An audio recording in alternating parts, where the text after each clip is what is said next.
चलिए आज का फर्स्ट क्वेश्चन जो है वो है कि गौतम बुद्ध द्वारा अपने धर्म में दीक्षित किए जाने वाले अंतिम व्यक्ति कौन था। ऑप्शन है आनंद, उबाली, तीस और सुफद। तो क्या हो जाएगा आंसर? सुफद हो जाएगा। ठीक है, गौतम बुद्ध अपने धर्म में दीक्षित जो किए थे वो अंतिम व्यक्ति कौन था? सुफद। बताइएगा कि आनंद जो था कौन सा पिटक के मतलब रचना किया था, बताइएगा। शुद्ध पिटक। कौन सा पिटक का? शुद्ध पिटक। और उपाली कौन सा पिटक का? बताइएगा उपाली कौन सा पिटक? विनय पिटक। ठीक है, उपाली जो किया था रचना कौन सा पिटक का? विनय पिटक। और 30 कौन सा पिटक को किया था? अभिधम पिटक। ठीक है, अभिधम पिटक। तो पूछ देगा कि सूत पिटक की रचना कौन किया? आनंद। ठीक है, विनय पिटक की रचना कौन किया? उपाली। और अभिधम पिटक की रचना कौन किया? ठीक है, और गौतम बुद्ध द्वारा दीक्षित किया जाने वाला अंतिम व्यक्ति कौन था? सुफद। सुफद जो था कहाँ के था? कुशीनगर के था। ठीक है, कहाँ के था? कुशीनगर के था। और कुशिक नगर का ही था चुंद। क्या नाम था? ठीक है, क्या नाम था? चुंद। जिनके घर पे जाने के बाद इनको सुअर का मांस खिलाया गया था, तब महात्मा बुद्ध का क्या होता है उसके बाद? मृत्यु हो जाता है। ठीक है, तो बताइएगा कि गौतम बुद्ध के जन्म कब हुआ था? 563 ईसा पूर्व में। और मृत्यु कब हुआ? 483 ईसा पूर्व। बताइएगा कि प्रथम बौद्ध संगीति कब हुआ? 483 ईसा पूर्व। ठीक है, प्रथम बौद्ध संगीति कब हुआ? 483 ईसा पूर्व। चलिए, दूसरा बौद्ध संगीति 383 ईसा पूर्व में क्या हो गया? दूसरा बौद्ध संगीति। ठीक है, दूसरा बौद्ध संगीति जो हुआ कब हुआ? 383 में। और तीसरा कब हुआ? 255 में देता है, 250 भी देता है। ठीक है, 255 बीसी में क्या हुआ? थर्ड बौद्ध संगीति। और चौथा बौद्ध संगीति कब हुआ? ईस्वी के प्रथम शताब्दी देता है। ठीक है, प्रथम शताब्दी में क्या हुआ? चौथा बौद्ध संगीति हो गया। ठीक है, तो प्रथम बौद्ध संगीति कहाँ हुआ था? ये हुआ था राजगीर में। राजगिरी। कहाँ हुआ था? राजगिरी। और दूसरा कहाँ हुआ था? वैशाली। और तीसरा कहाँ हुआ था? पाटलिपुत्र। और चौथा कहाँ हुआ था?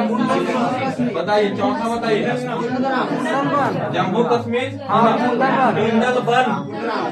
कहाँ? कुंडलबन जम्मू कश्मीर। कुंडलबन कहाँ? जम्मू कश्मीर। चलिए, बताइएगा कि प्रथम हुआ था किसके शासन काल में? अजात शत्रु। और दूसरा किसके काल में? कालाशोक। ठीक है, कालाशोक। और तीसरा किसके काल में? अशोक। और चौथा किसके काल में? कनिष्क। ठीक है, बताइएगा कि पहला में अध्यक्ष कौन था? अध्यक्ष कौन था जी? महाकश्यप। पहला में अध्यक्ष था महाकश्यप। और दूसरा में? बताइएगा। सवाकामी। कौन था? सवाकामी। और तीसरा में? मोगलीपुत्र। और चौथा में? वसुमित्र और अश्वघोष। ठीक है, वसुमित्र और अश्वघोष। वसुमित्र था अध्यक्ष। ठीक है, और अश्वघोष क्या था? उपाध्यक्ष। ठीक है, वसुमित्र क्या था? अध्यक्ष। और अश्वघोष क्या था? उपाध्यक्ष। फिर से बोलिए, प्रथम बौद्ध संगीति कब हुआ? दूसरा? तीसरा? चौथा? प्रथम शताब्दी। ईस्वी के प्रथम शताब्दी। पहला कहाँ हुआ था? दूसरा? तीसरा? चौथा? पहला किसके शासन काल में? दूसरा? तीसरा? चौथा? पहला में अध्यक्ष कौन था? दूसरा में? तीसरा में? और चौथा में? वसुमित्र क्या था? वसुमित्र अध्यक्ष था। उपाध्यक्ष था। अच्छा, बताइए कि प्रथम बौद्ध संगीति में कौन कौन पिटक का मतलब की रचना किया गया था? तो क्या क्या हो जाएगा? शुद्ध पिटक और विनय पिटक। ठीक है, पहला बौद्ध संगीति में 2 पिटक की रचना हुआ। कौन कौन? शुद्ध पिटक और विनय पिटक। ठीक है, और दूसरा बौद्ध संगीति में क्या हुआ कि बौद्धों में मतलब आंशिक विभाजन हो गया। और तीसरा में क्या हुआ, विनय पिटक की अभिधम पिटक की रचना हुआ। कौन था? तीस था, है ना। अभिधम पिटक की रचना कौन किया था? मोगलीपुत्र तीस। और तीसरा में अध्यक्ष भी कौन था? मोगलीपुत्र तीस। यानी तीसरी बौद्ध संगीति में कौन सा पिटक की रचना हुआ? अभिधम पिटक। और चौथी बौद्ध संगीति कहाँ में हुआ था जी? कुंडल वन में, ठीक है। तो उस समय क्या हुआ कि बौद्ध जो था दो भागों में बट गया, हीनयान और महायान, ठीक है। तो पहला में क्या हुआ? सूत पिटक और विनय पिटक की रचना। दूसरा में क्या हुआ? आंशिक विभाजन। और तीसरा में क्या हुआ? अभिधम पिटक की रचना। और चौथा में क्या हुआ? हीनयान और महायान, दो भागों में विभाजन। चलिए, यहाँ तक किन्हीं को दिक्कत है तो बोलिए, नहीं ना। चलिए आगे बढ़े। चलिए नेक्स्ट सवाल पे आते हैं। नेक्स्ट सवाल है कि चंद्रगुप्त मौर्य के दरबार में भेजा गया यूनानी राजदूत कौन था? कौन था जी? मेगास्थनीज, ठीक है। मेगास्थनीज किसका राजदूत था? किसका था? Seleucus Nicator. किसका राजदूत था जी? सेल्यूकस निकेटर जो था किसका सेनापति था? सिकंदर का। किसका सेनापति था? सिकंदर का। सिकंदर के कौन सा सेनापति? थल सेनापति, ठीक है। थल सेनापति कौन था? और सेल्यूकस निकेटर के राजदूत कौन था? मेगास्थनीज किसके दरबार में आया था? चंद्रगुप्त मौर्य के दरबार में आया था, ठीक है। अब देखिएगा कि सिकंदर का जल सेनापति कौन था? ठीक है, जल सेनापति कौन था? चलिए, इसके सिकंदर के घोड़ा के नाम क्या था? केफला। क्या नाम था? चलिए बताइएगा कि यूनानी और लेखक जो थे कौन कौन थे, बताइएगा। एक तो हेरोडोटस था जी। चलिए, हेरोडोटस क्यों क्या कहा जाता है? इतिहास का कहा जाता है, ठीक है। HMT, DDT और PP। तो H से क्या हो जाएगा? हेरोडोटस, ठीक है। H से क्या हो जाएगा? हेरोडोटस। उसके बाद हो जाएगा मेगास्थनीज, ठीक है, मेगास्थनीज। और उसके बाद क्या हो जाएगा बताइए? मेगास्थनीज के बाद हो जाएगा टॉलमी, ठीक है, टॉलमी। उसके बाद क्या हो जाएगा? उसके बाद हो जाएगा डायमेकस। उसके बाद डायनोसियस, ठीक है। उसके बाद क्या हो जाएगा? टेसियस है ना, टीसियस हो गया। उसके बाद क्या हो जाएगा? पी से बताइए। नेचुरल हिस्ट्री के लेखक कौन है? प्लिनी। कौन हो जाएगा? प्लिनी। और पी से एगो पेरिप्लस ऑफ द इरिथियन सी था। लेखक मतलब एक किताब का नाम है, इसके लेखक क्या है? अज्ञात है, ठीक है। पेरिप्लस ऑफ द इरिथियन सी कोची के नाम है? ये पुस्तक का नाम है, इसका लेखक क्या है? अज्ञात है। तो ये जितना भी है सब क्या है? यूनान के लेखक है, ठीक है। तो कौन कौन है? हेरोडोटस, जिसको क्या कहा जाता है? इतिहास का पिता। मेगास्थनीज जो किसके दरबार में आया था? टॉलमी क्या कहता है? भारत के भूगोल नामक पुस्तक के लेखक कौन था? भारत के भूगोल नामक पुस्तक के लेखक।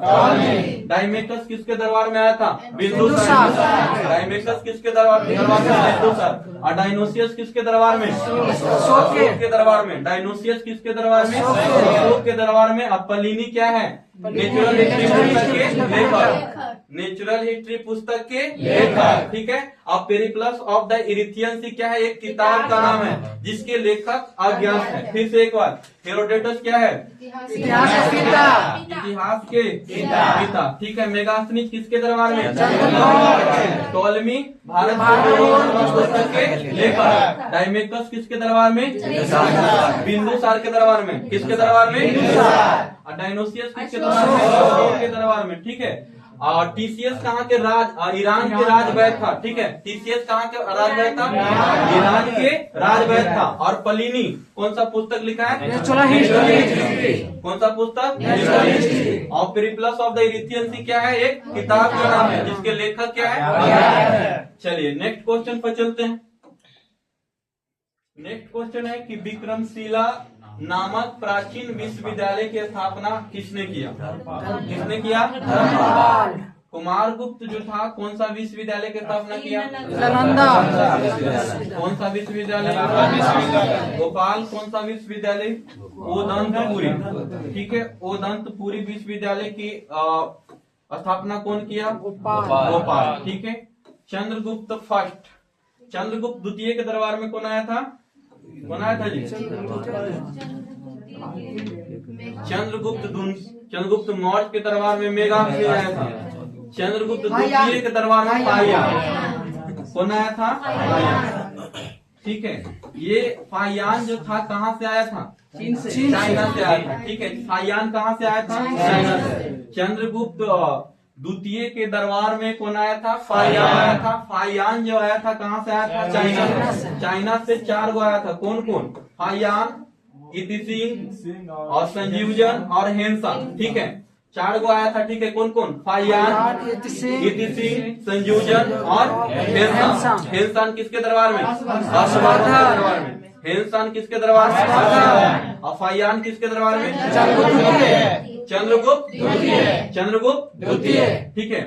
फाहियान कौन सा मतलब राज्य को सुखी और समृद्ध बताया था? ठीक है, मध्य प्रदेश को ये बताया था कि क्या है? सुखी और समृद्ध है। ठीक है, चलिए नेक्स्ट क्वेश्चन कि भारत में पुर्तगाली शक्ति का वास्तविक संस्थापक किसको माना जाता है? किसको? अल्बुकर्क। ठीक है, किसको माना जाता है? अल्बुकर्क। इसको चलिए बताइएगा कि वास्को डी गामा भारत कब आया था? कब आया था? 1498 में। तो ये कौन सा रास्ते से आया था? केप ऑफ गुड होप के रास्ते आया। ठीक है, केप गुड होप के रास्ते कहाँ में? साउथ अफ्रीका में। ठीक है, और यहाँ पे इसको कहा हुआ कि कौन मिल गया? गुजराती एक यात्री था जिसको नाम क्या था? अब्दुल मजीदी। ठीक है, अब्दुल मजीदी इसको मिला। किसको मिला? वास्को डी गामा को मिला।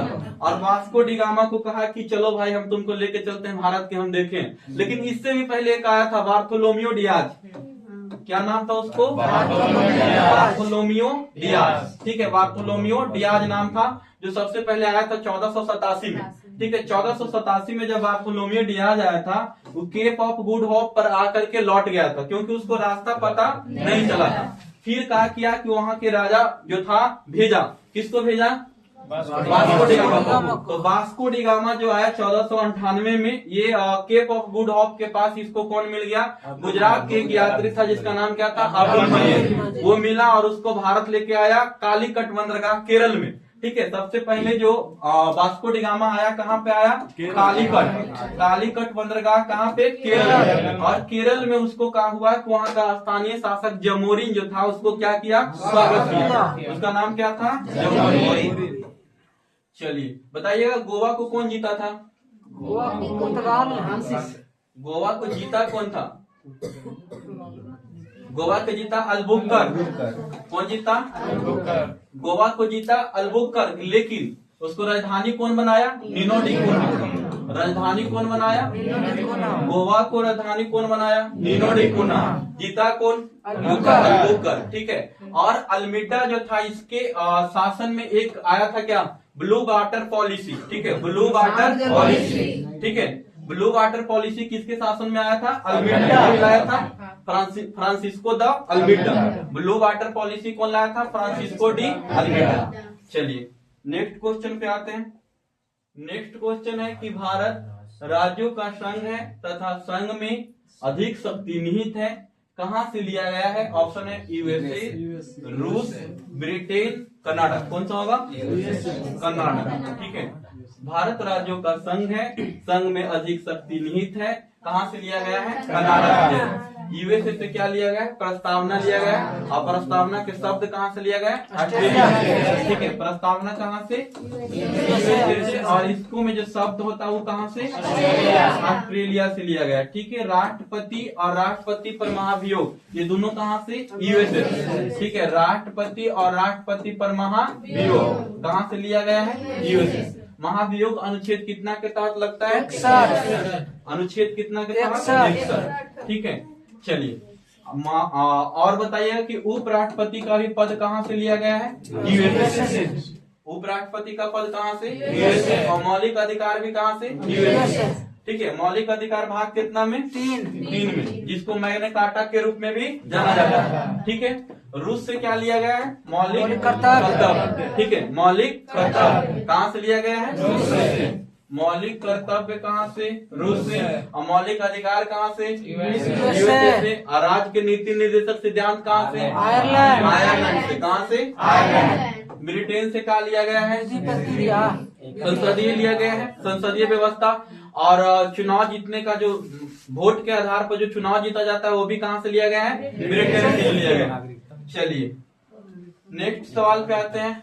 नेक्स्ट सवाल है कि कुछ दशाओं में काम, शिक्षा और लोक सहायता पाने का अधिकार अनुच्छेद कितना में? 43। तो आपका ऑप्शन है 40, 41, 42, 43, 44। कौन हो जाएगा बताइए? 41 हो जाएगा। ठीक है, कौन हो जाएगा? 41। 40 में क्या है? ग्राम पंचायतों का संगठन। ठीक है, ग्राम पंचायतों का संगठन।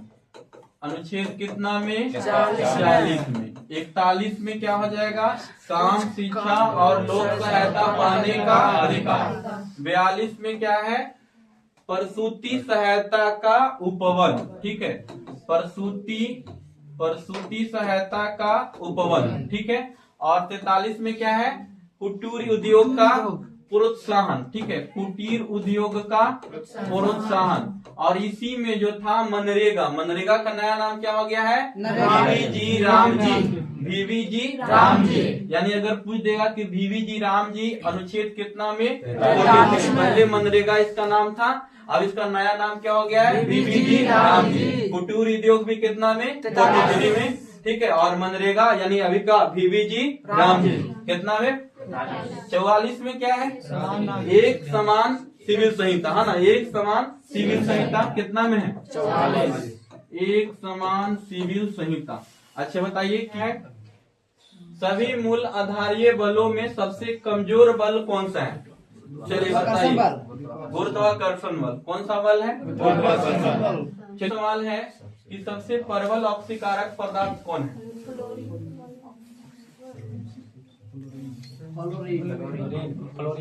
कौन हो जाएगा? सबसे अधिक क्रियाशील धातु हो जाएगा? क्रियाशील धातु सर्वाधिक हो जाएगा कौन चीज? सीजियम। और मिट्टी के तेल में रखा जाता है? मिट्टी के तेल में किसको रखा जाएगा? सोडियम। और सबसे हल्का धातु क्या हो जाएगा?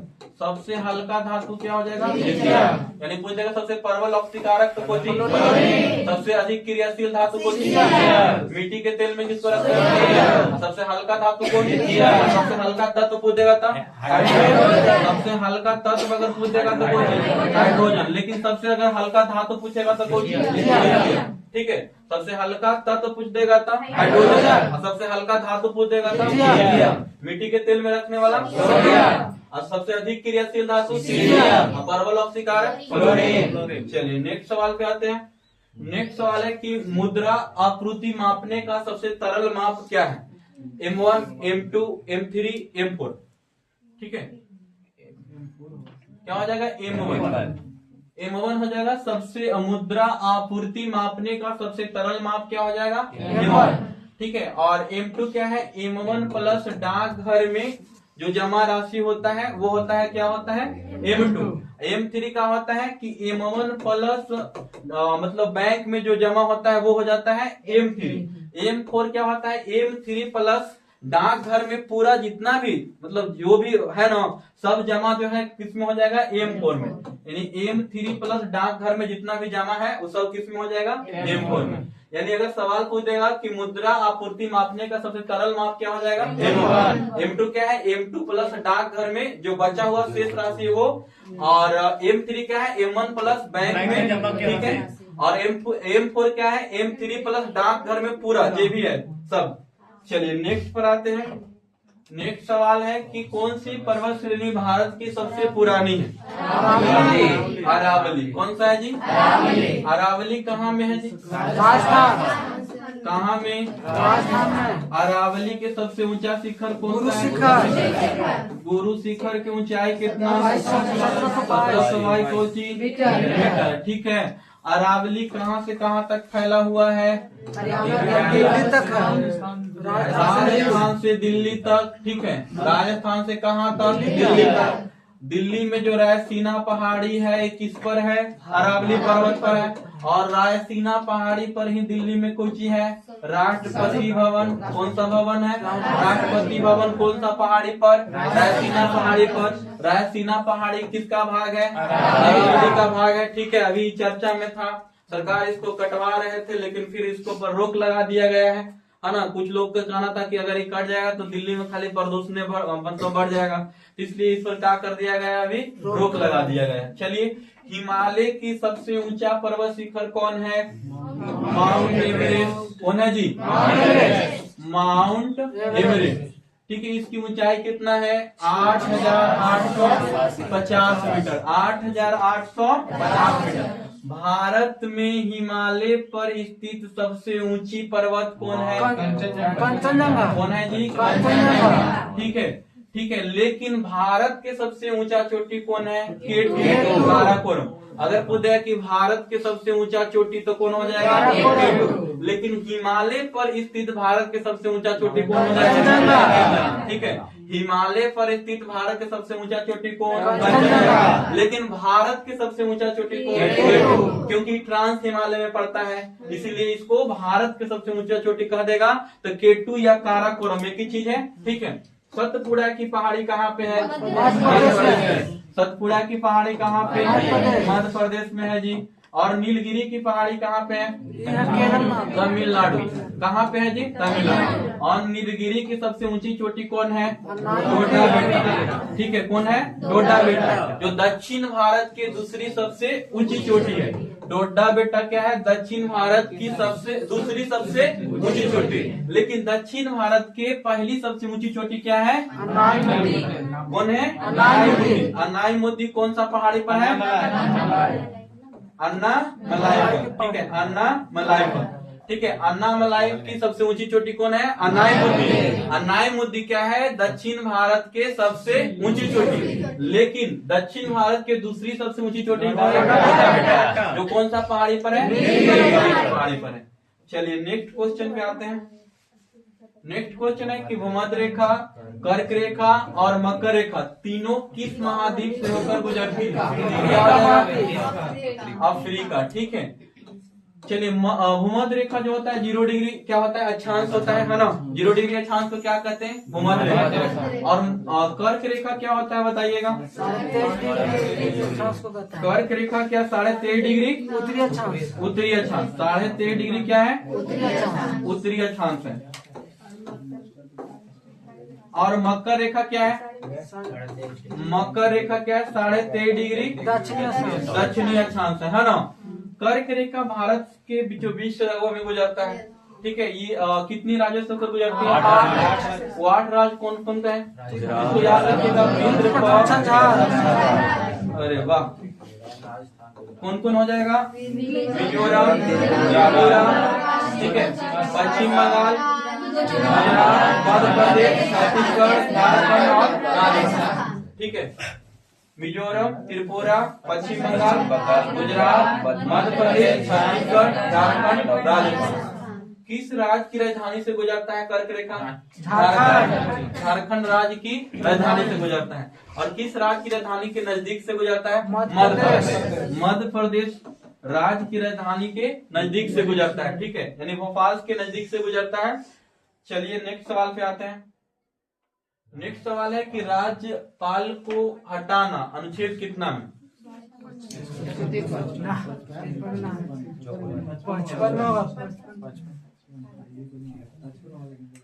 चलिए, इसको मैं ऑप्शन नहीं दिए थे यार। चलिए, राज्यपाल को हटाना अनुच्छेद 156 के 1 के तहत होता है। ऐसे कोई अनुच्छेद नहीं है, लेकिन 156 के 1 के तहत राष्ट्रपति के क्या होता है? प्रसाद पर्यत पद पर कार्य करता है। तो वही राष्ट्रपति द्वारा इसको क्या किया जाता है? हटा दिया जाता है। अनुच्छेद कितना? 156 के 1 के तहत। 153 में क्या है? राज्यों के राज्यपाल, राज्यों में राज्यपाल। 153 में कौन सी? राज्यों में राज्यपाल। 154 में कौन सी? राज्य की कार्यपालिका शक्ति राज्यपाल में निहित है ना। राज्यपाल राज्य की कार्यपालिका शक्ति किसमें निहित है? राज्यपाल। यानी कार्यपालिका शक्ति किसमें हो जाएगा? राज्यपाल। कार्यपालिका शक्ति अनुच्छेद कितना में? 154। 155 में क्या है? राज्यपाल की नियुक्ति। राज्यपाल की नियुक्ति। 156 में क्या है?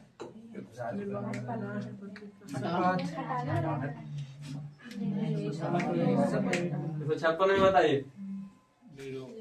राज्यपाल की नियुक्ति 155 में और 156 में राज्यपाल के पदावधि क्या है? पदावधि। ठीक है, राज्यपाल के पदावधि किसमें? 156 में। और राज्यपाल की नियुक्ति कितना में? 155। और कार्यपालिका शक्ति कितना में? 154। और राज्यों के राज्यपाल कितना में? 153। और राज्यपाल को हटाना कितना? 156 के 1। 156 में नहीं, 156 के 1 में। समझ गए? 156 के 1 में। मैं ऑप्शन नहीं दिए तो सब गड़बड़ा गया ना। चलिए नेक्स्ट सवाल पे आते हैं। नेक्स्ट सवाल है कि 18वीं लोकसभा चुनाव में सांसदों की औसत आयु कितना है? ऑप्शन है 56 वर्ष, 55 वर्ष, 50 वर्ष, 60 वर्ष। कितना हो जाएगा? 56 वर्ष। कितना हो जाएगा? 56 वर्ष। सबसे ज्यादा के एगो है TR बालू। TR बालू उसको नाम है। वो क्या है कि 82 वर्ष के सांसद बने। अच्छा बताइए कि सांसद बनने के लिए न्यूनतम आयु कितना? 25 वर्ष। 25 वर्ष ना। यानी लोकसभा के सदस्य बनने के लिए आयु कितना चाहिए? 25 वर्ष। चलिए, और राज्यसभा के सदस्य बनने के लिए कितना चाहिए? 30 वर्ष चाहिए। ठीक है, चलिए विधानसभा के सदस्य बनने के लिए 25। विधानसभा के सदस्य बनने के लिए 25। और विधान परिषद के सदस्य बनने के लिए विधान परिषद के सदस्य बनने के लिए कितना? 30 वर्ष। अच्छा बता दीजिए कि विधान परिषद के बाद आ गया है तो बताइए कि विधान परिषद कितने राज्यों में है? विधान परिषद कितने राज्यों में? 6 राज्य कौन कौन है? कर्नाटक है ना। उसके बाद महाराष्ट्र वाला पहले लेके चलते हैं। उसके बाद आंध्र प्रदेश और तेलंगाना। चारों एक जगह है ना। इदुगो एक जगह, इदुगो एक जगह है ना। कर्नाटक, महाराष्ट्र, आंध्र प्रदेश, तेलंगाना और यूपी और बिहार। यूपी और बिहार। बिहार में विधान परिषद के कितनी सीट है? कितना? 75। बिहार में विधान परिषद के वो सीट है 75। अब विधानसभा के केगो है? 243। लोकसभा के केगो है? 16 को। लोकसभा के 40। लोकसभा के केगो? 40। राज्यसभा के 16। राज्यसभा के कितना? 16। चलिए बताइएगा कि इस बार 18वीं लोकसभा चुनाव में बीजेपी कितना सीट जीता है? 240 सीट। ठीक है, तो 18वीं लोकसभा चुनाव में बीजेपी कितना सीट जीता? 240। ठीक है, इसके बाद सेकंड पर कौन रहा? कांग्रेस। कितना सीट जीता? 99। ठीक है, 99 इन्हें जीता जी। यही दुगो तो मेन है वहाँ पे, केंद्र में ही दुगो है। यानी बीजेपी कितना जीता है? 240। और कांग्रेस कितना जीता है? एगो जो सबसे ज्यादा की कौन था? TR बालू। ठीक है, कितना वर्ष के था? 82 वर्ष। और 3 गो जो है 25 वर्ष के बना है। 3 गो सांसद जो बना है जिसको तब न्यूनतम आयु 25 वर्ष जो होना चाहिए, वही 25 वर्ष के आयु में कितनी इस बार सांसद बने हैं? 3 गो, याद रखिएगा। और सबसे ज्यादा वाला कौन सा है? TR बालू, जिसकी आयु कितना है? 82। अच्छा बताइए कि लोकसभा में अभी कितना सीट है वर्तमान में पूरा देश में? 543। ठीक है, 500 कितना? 43। क्योंकि 2 को क्या हो गया है? जो एग्लो इंडिया से चुनाता था वो तो खत्म हो गया। अधिकतम पूछेंगे तब ना 550 जी। अभी कितना है? 543। अधिकतम कितना हो सकता है? 550 है ना।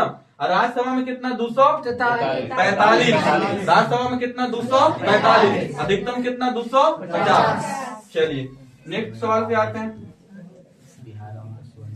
और बिहार की सोन नदी कहाँ से निकलती है? अमरकंटक से। अमरकंटक से 3 नदियां निकलती है। कौन कौन?